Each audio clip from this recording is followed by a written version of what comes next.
Le syndrome de l'imposteur, j'en entends absolument parler partout sur YouTube, il y a plein de vidéos à ce sujet et c'est également pour ça que j'en ai pas parlé jusqu'à présent, tout simplement parce qu'en cherchant un tout petit peu, tu peux tomber sur des vidéos qui peuvent durer 10, 20, 30 minutes, qui peuvent être extrêmement complètes à ce sujet, mais finalement, lorsque je vois les nombreux commentaires que j'ai sous mes vidéos et également les messages privés que je peux avoir sur les différents réseaux, je me suis dit, oui, peut-être que ça serait intéressant quand même d'en faire une pour que tu puisses, toi, au moins savoir à quoi ça correspond.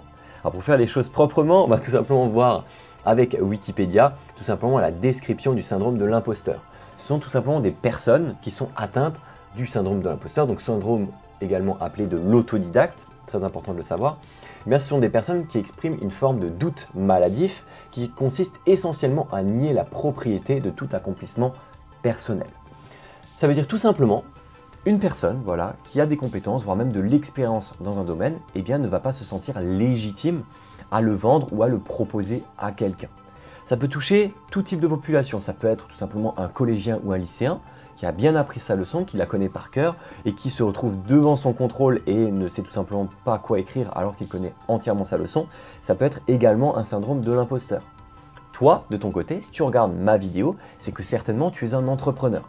Généralement, les entrepreneurs, ce sont les premiers touchés par ce syndrome, tout simplement parce qu'un entrepreneur va devoir utiliser différentes casquettes, tout simplement casquette du commercial, de l'administratif ou bien de l'exécutant.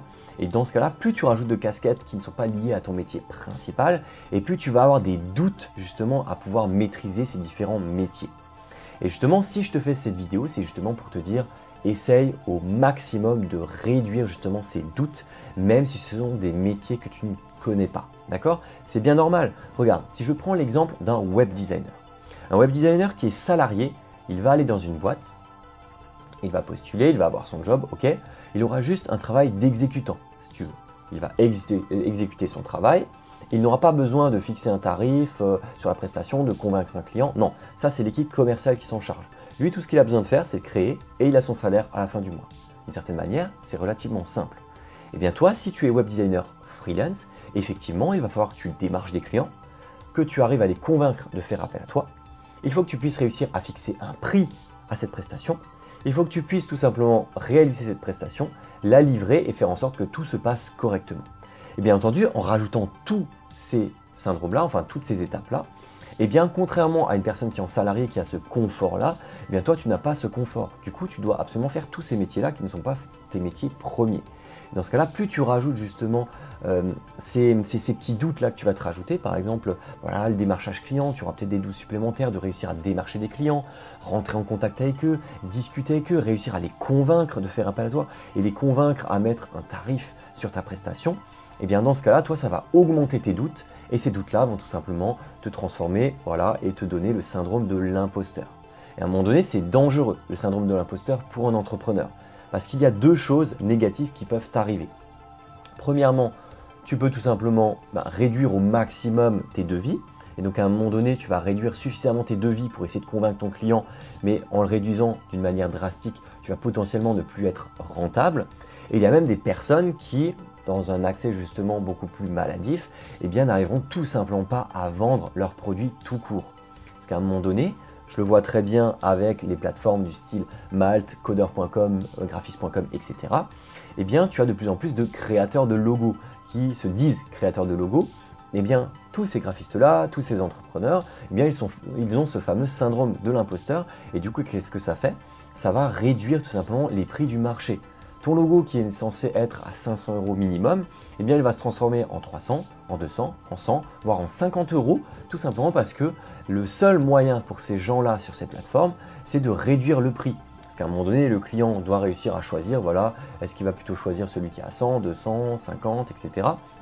Et bien à un moment donné, il y a certains graphistes qui vont plutôt se dire, bah tiens, moi je vais directement essayer de baisser mon prix, c'est comme ça que je vais essayer de convaincre mon client. Non, ça ne se passe pas comme ça. Il faut que tu essaies de convaincre en ayant des bons arguments.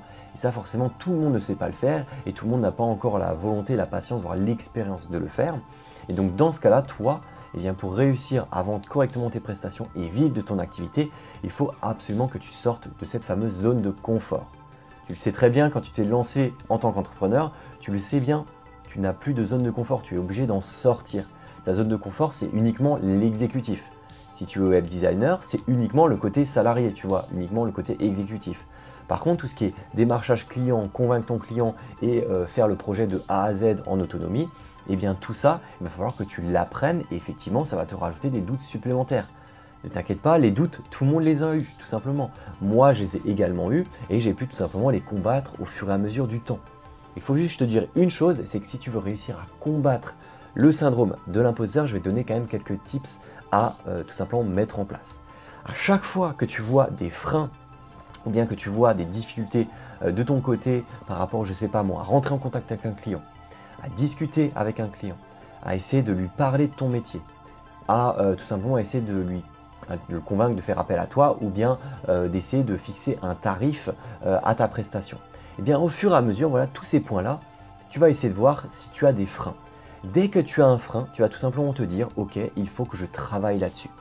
Si tu as du mal à rentrer en contact avec des clients, par exemple à un apéro entrepreneur, eh bien, tu vas tout simplement essayer de te forcer. Tu vas te dire, ok, bon, je vais essayer de me mettre dans, voilà, sortir de ma zone de confort. Voilà, je respire, je vais essayer d'aller tout simplement chez des personnes. Voilà, bonjour, je discute un peu avec le client, avec le prospect potentiel. Je discute avec lui et j'essaie d'entamer une conversation pour pouvoir passer à l'étape suivante. Peut-être parler de mes services. Si tu as du mal à parler de tes services, dans ce cas-là, il faut que tu essayes de rôder ton discours, que tu puisses un peu répéter, voilà, qu'est-ce que je peux dire à ce client? Voilà, moi, si je suis web designer, je vais te parler des technologies que j'utilise, mais avec un jargon qui va être relativement vulgarisé, en quoi c'est intéressant pour le client, et ensuite tu peux essayer de le convaincre de faire appel à toi et de donner peut-être sa carte de visite. Donc dans ce cas-là, en fait, à chacun des freins que tu peux avoir entre la discussion et la signature du devis, eh bien, il faut à chaque fois que tu te dises, bon, quel point dois-je améliorer? Donc à chaque fois, essaye de sortir de ta zone de confort. Ne t'inquiète pas, c'est arrivé à tout le monde. Moi, je le vois également aujourd'hui, tu vois. Moi, je vais à des apéros entrepreneurs et je me dis, tiens, comment est-ce que je peux essayer de tester de nouvelles choses, sortir du lot? Eh bien, peut-être qu'un jour, je viens en costard, l'autre jour, je viens avec un nœud papillon, l'autre jour, je suis habillé normalement, l'autre jour, je suis habillé un peu plus streetwear. Eh bien, en faisant ça, tu vas tout simplement tester des nouvelles choses et tu verras un peu ce qui fonctionne le mieux. Et c'est ça qu'il faut faire. Et à chaque fois que tu as un échec, ne tombe pas, tout simplement, n'abandonne pas ce que tu es en train de faire. Chaque échec, c'est tout simplement un nouvel apprentissage pour mieux réussir. Si par exemple, le nœud papillon de mon côté ne fonctionnait pas, eh bien, je vais tout simplement pas le sortir. Ou bien je vais le sortir une deuxième fois pour retester. Et si la deuxième fois, ça ne fonctionne toujours pas, eh bien, je vais tout simplement plus l'utiliser. Mais je ne vais pas abandonner, je vais tout simplement tester de nouvelles techniques, tout simplement. Donc essaye toi de ton côté d'avoir justement, voilà, sors de ta zone de confort, essaye voilà, justement d'être un peu plus extraverti, un tout petit peu, ou du moins d'essayer d'avoir les arguments pour que tu puisses justement négocier justement cette discussion avec des clients. Et essaye justement de sortir de ce fameux syndrome de l'imposteur. Tu n'es pas un imposteur, ne l'oublie pas. Toi, tu as des compétences, tu as une expérience potentiellement, et donc tu sais tout simplement réaliser ton métier. Il faut juste que tu apprennes, comme toujours, hein, comme à l'école. C'est juste qu'à l'école, on ne t'a pas appris à faire tous ces métiers-là de démarchage client, de discussion, de projet de manière générale. Donc toi, tu as appris uniquement la technique. Donc maintenant, il faut que tu apprennes les autres choses de manière autonome ou bien en rentrant en contact avec d'autres entrepreneurs. Et voilà, j'espère que tu as apprécié cette vidéo. N'hésite pas à laisser un like et un commentaire. Ne l'oublie pas, YouTube, ça reste un réseau social. Donc je pars du principe que si on a envie de discuter, eh bien on peut le faire directement dans les commentaires, notamment à ce sujet, parce que je sais bien entendu qu'il y a une grande majorité des personnes qui me regardent sur Pour Toi Freelance qui doivent certainement avoir le syndrome de l'imposteur, et je veux absolument que toi, tu puisses ne pas l'avoir ou bien réussir à le surmonter justement en notant ses freins et en allant de l'avant. En tout cas, n'hésite pas à me suivre sur les différents réseaux, que ce soit Instagram, LinkedIn ou bien sur le groupe privé Facebook où on discute ensemble d'entrepreneuriat. Et puis, si tu es un fin observateur, tu as certainement dû voir que j'ai un autre nœud papillon. Et bien tout simplement parce que l'atelier Serbu, donc le créateur des nœuds papillons, m'a offert 4 nœuds papillons que je vais justement alterner dans les prochaines vidéos, tout simplement, voilà, parce qu'ils sont plutôt sympas. Et du coup, je te laisse un lien vers sa boutique dans la description pour le remercier par rapport à ça. En tout cas, moi je te dis à très bientôt pour des prochaines vidéos pour toi, freelance.